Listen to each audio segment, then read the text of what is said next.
Hello guys, मैं हूं मधुसूदन और स्टार्ट करते हैं एग्रीकल्चर इकोनॉमिक्स। तो एग्रीकल्चर इकोनॉमिक्स में बेसिक बुक जो है एग्रीकल्चर इकोनॉमिक्स की सुब्बा रेड्डी, उससे ही मैं प्रेफर कर रहा हूं। तो सबसे पहले देख लेते हैं कि इकोनॉमिक्स क्या है।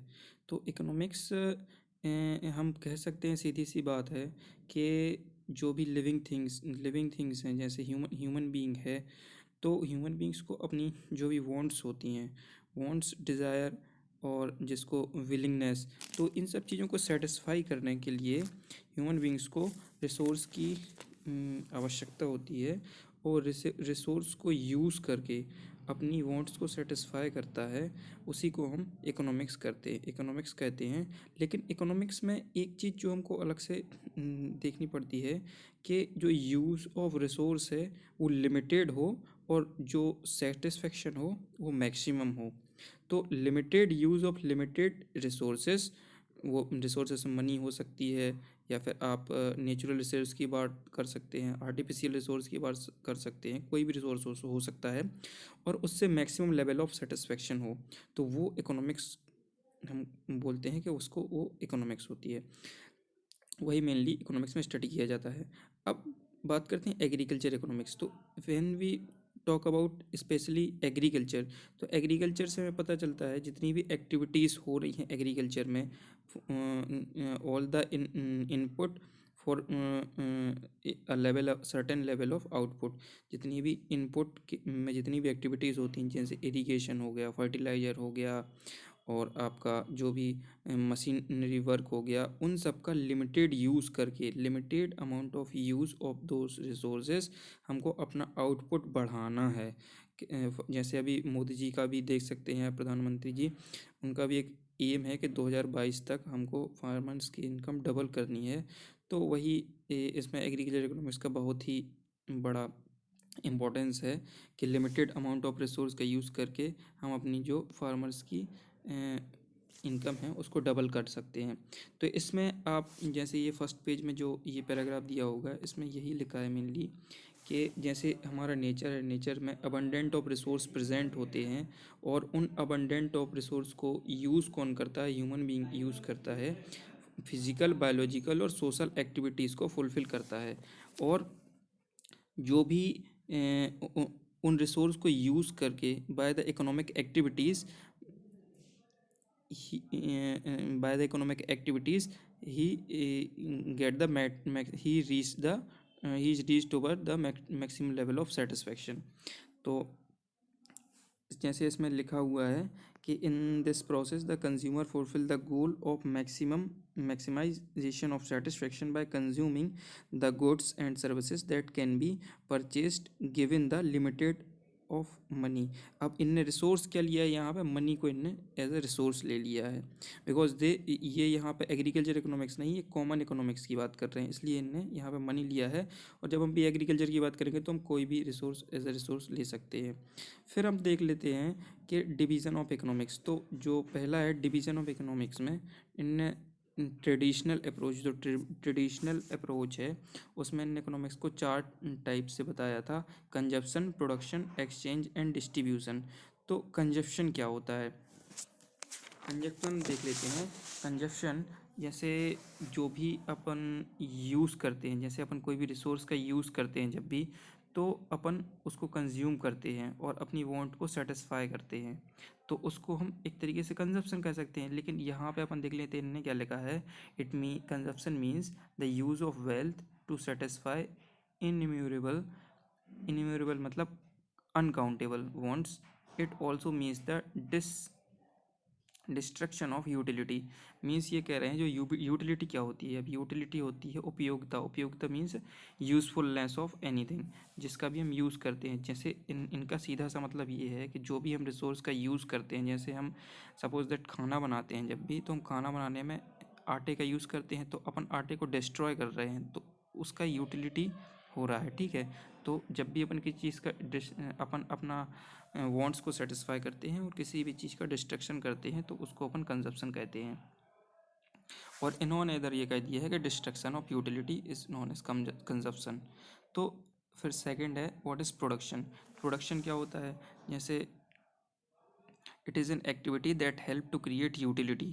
सीधी बात है कि जो भी कोई भी चीज़ है जो यूटिलिटी, जो भी उसकी कोई भी एक, जैसे गेहूँ है पहले तो वो आटे में चेंज होती है, आटा होता है, आटे में चेंज होती है तो उसका यूज़फुलनेस बढ़ जाता है। कोई भी चीज़ जैसे जब राइस है तो वो कच्चे रहते हैं तो उसका यूटिलिटी कम होती है, जैसे ही वो पक जाते हैं तो यूटिलिटी बढ़ जाती है। तो जैसे ही वो एज ए कंजप्शन में आ जाता है जब भी, तो उसकी यूटिलिटी बढ़ जाती है। तो ये कह रहे हैं प्रोडक्शन क्या होता है, एडिशन ऑफ यूटिलिटी। किसी की भी यूटिलिटी जब बढ़ जाए तो उसको हम कह सकते हैं प्रोडक्शन।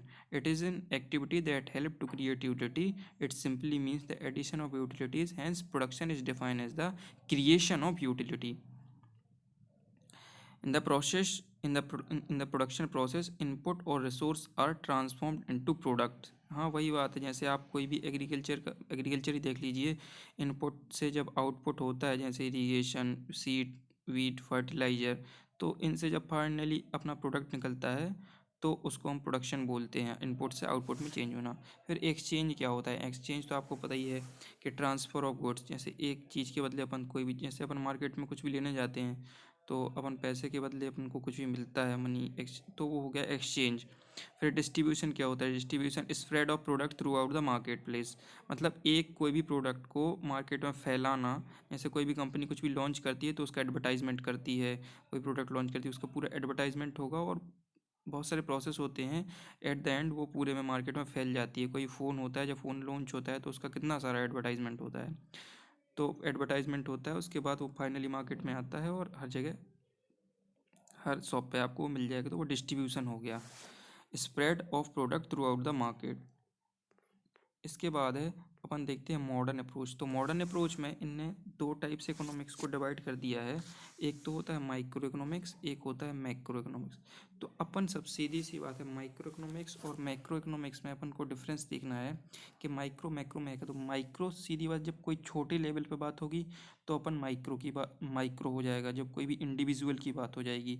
ठीक है, जैसे आप कोई भी एक कंपनी में, छोटी सी कंपनी में काम कर रहे हैं तो आप उस कंपनी का पूरा डाटा एनालिस्ट हैं और आप पूरी कंपनी का, केवल बस उस कंपनी का ही डाटा एनालाइज कर रहे हैं और पूरा आपको पता है उसके बारे में, कितना खर्चा हो रहा है, कितना इसका इनपुट है, कितना आउटपुट है, तो आप एक माइक्रो लेवल हो गए। लेकिन जब आप पूरे इंडिया की बात करेंगे, पूरे इंडिया में जितनी भी कंपनियां चल रही हैं, या एक एग्रीगेट की बात करते हैं, पूरे की बात करते हैं, तो वो माइक्रो हो जाएगा। जब किसी एक पर्टिकुलर इंडिविजुअल की बात होगी तो वो माइक्रो हो जाएगा। अब यहाँ पे देख लेते हैं, तो micro, the term micro economics has been derived from the Greek word. तो आपको ये ध्यान रखना है कि माइक्रो इकोनॉमिक्स या मैक्रो इकोनॉमिक्स है, ये दोनों ग्रीक वर्ड से लिए गए हैं। ये पूछ लेगा एग्जाम में, तो ये पूछता ही है कि ग्रीक है कि लैटिन वर्ड है, 4 ऑप्शन दे देगा उधर आपको। फिर इसके बाद है अपन माइक्रो इकोनॉमिक्स को क्या बोलते हैं, प्राइस थ्योरी बोलते हैं। और मैक्रो इकोनॉमिक्स को क्या बोलते हैं, इनकम थ्योरी बोलते हैं। प्राइस, ऐसा क्यों है, क्यों बोलते हैं, तो प्राइस थ्योरी, माइक्रो अपन छोटे लेवल पे स्टडी कर रहे हैं, तो अपन किसी भी चीज़ की छोटे लेवल पे आप जब भी कभी स्टडी करोगे तो कोई प्रोडक्ट का प्राइस पता करोगे।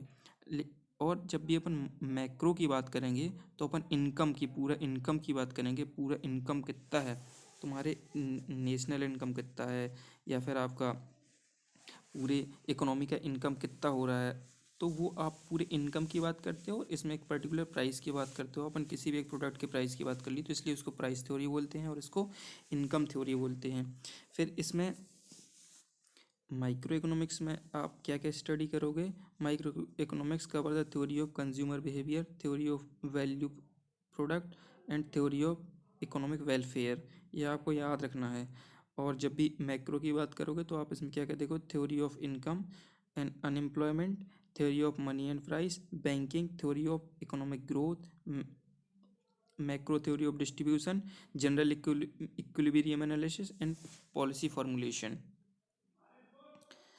सीधी बात है, जब माइक्रो मैक्रो में एक सीधा सा डिफरेंस है। जब भी आप माइक्रो की बात करोगे तो माइक्रो का आप कोई भी पर्टिकुलर इंडिविजुअल की बात करोगे और मैक्रो में आप पूरा एग्रीगेट की बात करोगे। तो अपन एक बार इसको जल्दी से बाइंड अप कर लेते, तो माइक्रो दोनों ग्रीक वर्ड से लिए गए हैं। माइक्रो को अपन प्राइस थ्योरी बोलते हैं, मैक्रो को अपन इनकम थ्योरी बोलते हैं। फिर आपको मेन चीज़ ये याद रखना है कि माइक्रो में कौन कौन सी थ्योरीज कवर होती हैं, consumer behaviour theory, theory of value, theory of economic welfare.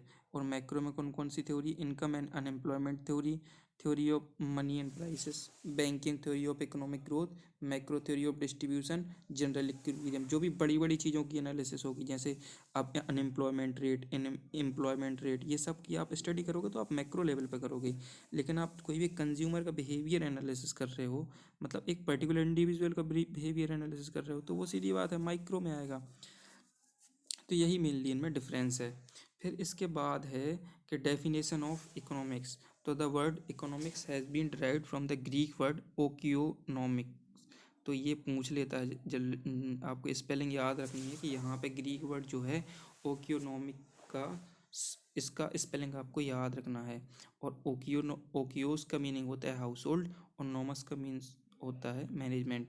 तो हाउस होल्ड का मैनेजमेंट मीन्स रिसोर्स का मैनेजमेंट, वही होता है economics. It is understood that the beginning was made by the Greek philosopher Aristotle, who in his book Economica focused that the field of economics deal with the household management.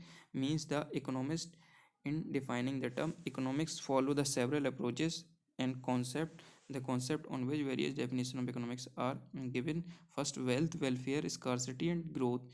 तो सबसे पहले economics को किसने describe किया? Aristotle ने आके definition दी। फिर उसके बाद डिफरेंट साइंटिस्ट आए और उनने अपनी अपनी अलग अलग डेफिनेशन दी। तो सबसे पहले अपन देख लेते हैं किसने, एडम स्मिथ। तो आपको ये पता होना चाहिए कि father of economics Adam Smith को बोलते हैं, कि इन्होंने बहुत काम किया है और ये इसीलिए इनको एडम स्मिथ को फादर ऑफ इकोनॉमिक्स बोलते हैं। इनने अपनी बुक लिखी थी जिसका नाम है वेल्थ ऑफ नेशन, और इन्होंने इकोनॉमिक्स को ड्राइव किया था as a term of wealth.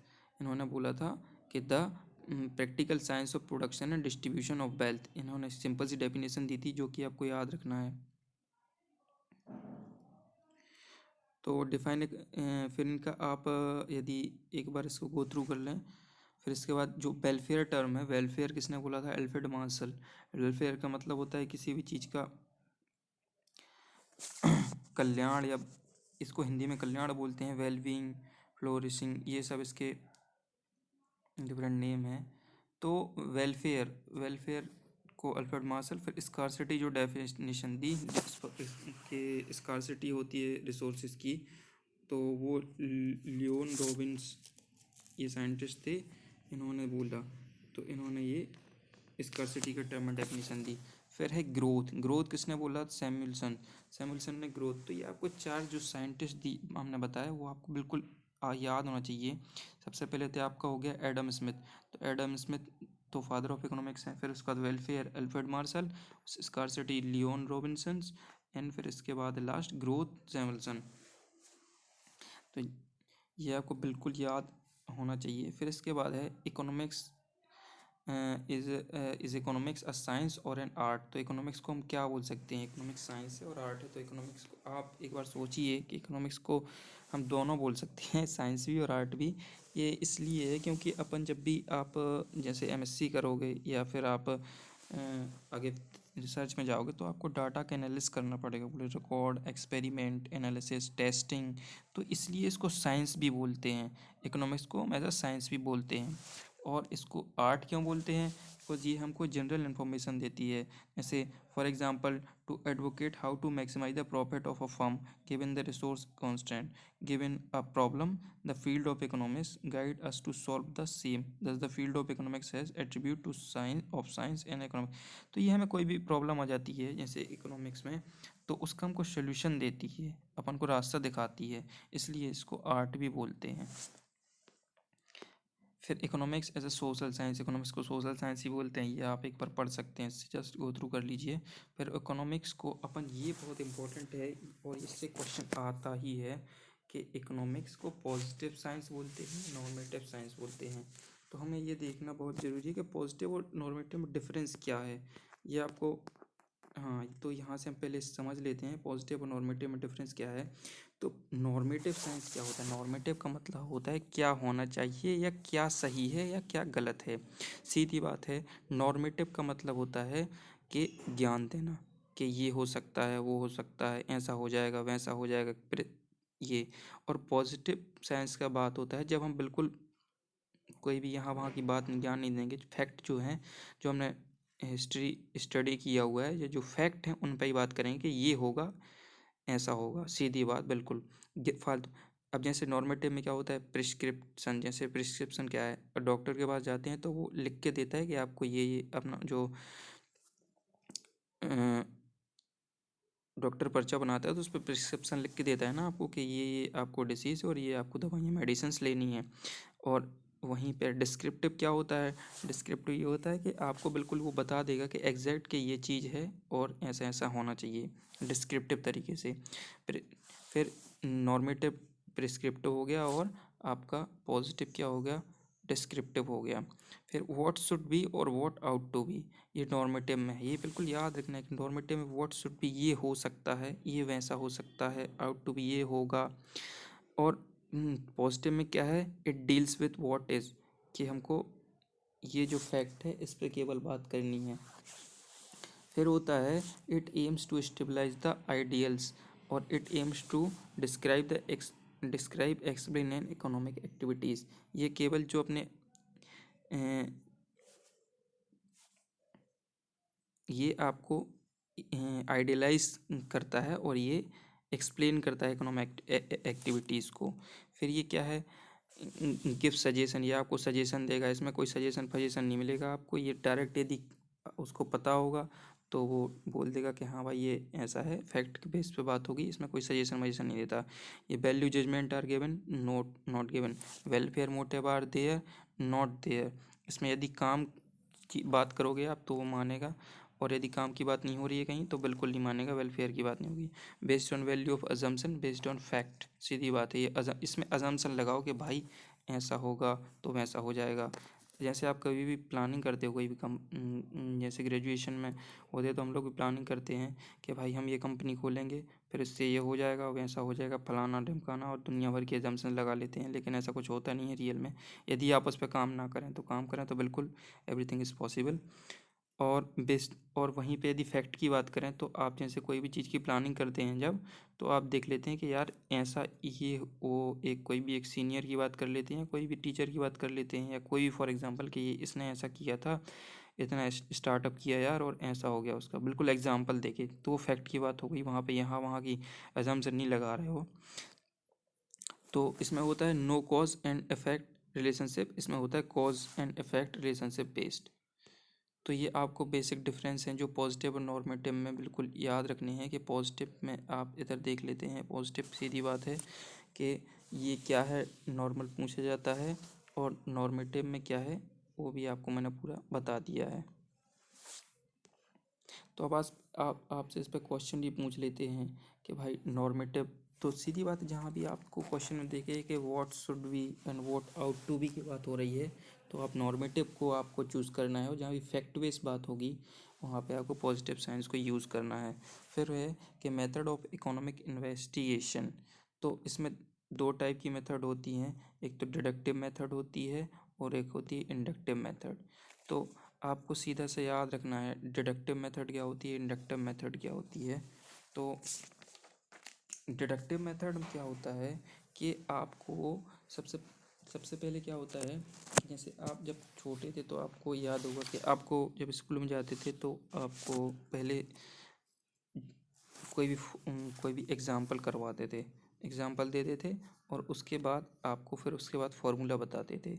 तो एक ऑर्डर में चलता है वो, कि भाई पहले तो आपको क्वेश्चन, तो वो आपको दिमाग में एक तरीके से बैठ जाएगा कि यार पहले ये क्वेश्चन करवा दिया, फिर इसके बाद फार्मूला, कि यार अब कोई ऐसा क्वेश्चन पुटअप होगा तो हमको ये फार्मूला पुटअप करना है उसमें। और डिडक्टिव का मेथड क्या होता है, डिडक्टिव का मतलब होता है कोई भी पहले अपन फार्मूला बता दें उसका, और फिर उसके बाद उसकी थ्योरी बता दें, तो उसके क्वेश्चन करवाएं।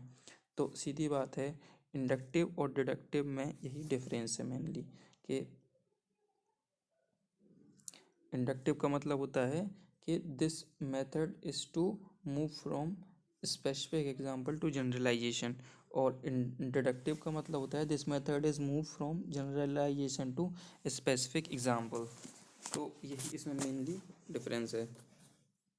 फिर आपको जो इसके यहाँ से नाम है इसके ये याद रखने के, डिडक्टिव को अपन एनालिटिकल, एब्स्ट्रैक्ट और ए प्रायर मेथड भी बोल सकते हैं। बोल सकते हैं, ये नाम पूछे जाते हैं तो आपको याद रखना है TAAA से, ये शॉर्ट फॉर्म से है कि डी के आपको कहीं भी, क्योंकि देखो इंडक्टिव मेथड का कोई ए से भी नाम स्टार्ट नहीं हो रहा है, लेकिन डिडक्टिव मेथड के सारे नाम ए से स्टार्ट हो रहे हैं। तो आपको कहीं डिडक्टिव मेथड में ए का कोई भी नाम स्टार्ट हो जाए तो आपको आंख बंद करके डिडक्टिव लगा देना है। और इंडक्टिव मेथड में आपको HEPTI, ये मैंने अपने लिए याद करने के लिए ट्रिक बनाई है, लेकिन आप डायरेक्ट ही याद कर सकते हो कि डिडक्टिव में आप कोई भी ए से नाम लिख जाए तो डिडक्टिव लगाना, अदरवाइज इंडक्टिव ही होगा वो। तो डिडक्टिव और इंडक्टिव का मैंने यहाँ पे आपको डिफरेंस लिख के दिया है कि डिडक्टिव और इंडक्टिव में क्या होता है। तो इंडक्टिव मेथड को अपन आगमन भी बोलते हैं और डिडक्टिव को अपन निगम भी बोलते हैं। तो इंडक्टिव क्या होता है, this method is to move from specific example to generalisation. अपन कोई भी एग्जाम्पल देते हैं फिर उसका अपन फॉर्मूला बताते हैं, वो हो गया इंडक्टिव मेथड। और डिडक्टिव मेथड क्या हो गया, आप कोई भी चीज़ का एग्जाम्पल दें और उसके बाद हाँ, कोई भी चीज़ का फॉर्मूला बता दें और उसके बाद क्वेश्चन करवाएं, तो वो आपका डिडक्टिव हो गया। तो यही है, और इसका ये प्रिंसिपल है जो आपको कुछ याद रखना है। कॉन्क्रीट टू एब्स्ट्रैक्ट, ये आपका इंडक्टिव मेथड में आएगा। Particular to general, example to formula, और direct experimenting and reception at money time. और डिडक्टिव में है abstract to concrete, general to particular, formula to example, students are given formula, rules and laws. तो ये आपका यहाँ पे इंट्रोडक्शन ऑफ इकोनॉमिक्स एंड होता है। हम thank you so much everyone.